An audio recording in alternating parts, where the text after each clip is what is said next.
Last night was a very sad night for not only the Slaters, but all the people who love Tom Seaver. It was very sad to know that he had died.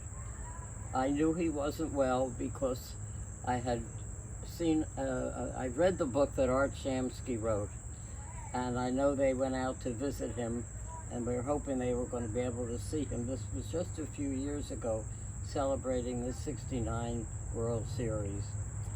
And it's very sad, and of course it's very sad when a member of a family or a dear friend dies. And the Slaters considered him a very dear friend. We watched the games, we went to games. As you can see, we bought a lot of things, and we got things as gifts. And it's just one of those, he just was one of the people that, I don't know, you could relate to him. And he was such a wonderful pitcher, and the way he pitched. And I try to compare him when I was watching last night to some of the pitchers today. But he's still the top one, as far as I'm concerned. And this is a picture that we got to meet Tom. That's my grandson Harrison with Tom Seaver in Westfield.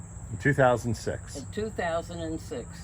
They had a store with memorabilia, and Mitchell took his baseball team over to meet him. And he was very courteous. And there's your signed Tom Seaver baseball. Yes, he signed a Tom Seaver baseball, and the Mitchell has the Tom Seaver shirt. So the shirt is from the day that Tom Seaver was inducted into the Hall of Fame. This was a special commemorative shirt that they gave out, and Tom Seaver was gracious enough to sign it.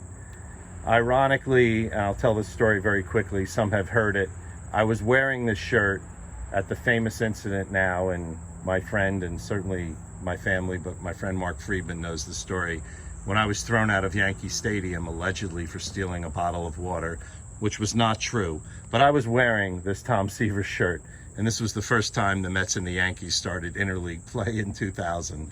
I decided to frame it after that. But Mom, talk a little bit about 1969 and what that was like. Well, it was a great year for baseball, especially the Mets. And my son used to come home from school if it was an afternoon game and wanted to watch. And we all sat around the TV at night and watched the games. We went to the games and we really cheered them on. My sister was, well, I was a great fan, but I think she was even better. And she just adored him. Now, the little doll that you see, my sister bought for my dear father and gave it to him on a Father's Day.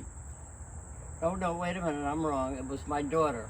My daughter, Diane, bought the little Met doll for my father for his birthday. And his birthday was in October when all the excitement was going on. And some of the things we got when we went to the games. And it just hit me last night very hard, because we watched him. I knew the man was not well, and that he had gotten Lyme disease, and it's not a fun disease. He got a lot of bad things from that disease, and that's why they tell you to be very careful.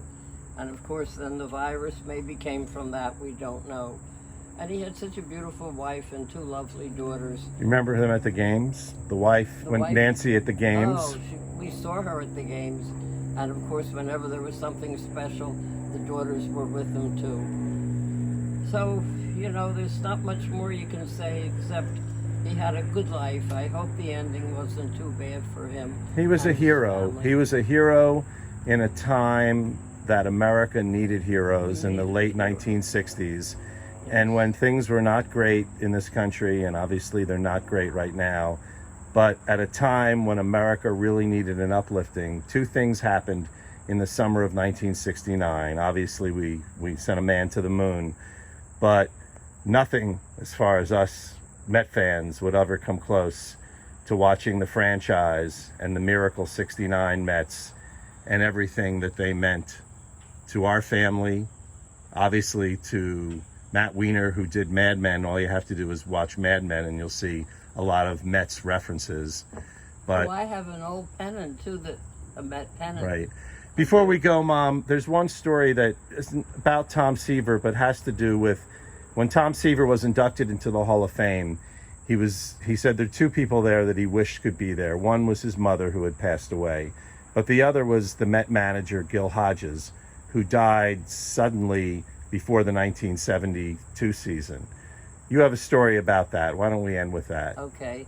Well, my dear mother didn't know much about baseball, but my father and my sister always made her watch the games when they were playing. Well, my sister came home from work one day, and my mother's sitting on the couch, and she said, "Annette, I have to tell you something. Gil Hodges is with the Angels." And Annette got all upset. "What do you mean, they traded him?" My mother said, "No, he died." But we always laughed at that. I didn't want to tell it today, but I thought maybe it'll give a laugh to someone. And we always related that story, and we always told my mother that was the best one she ever told.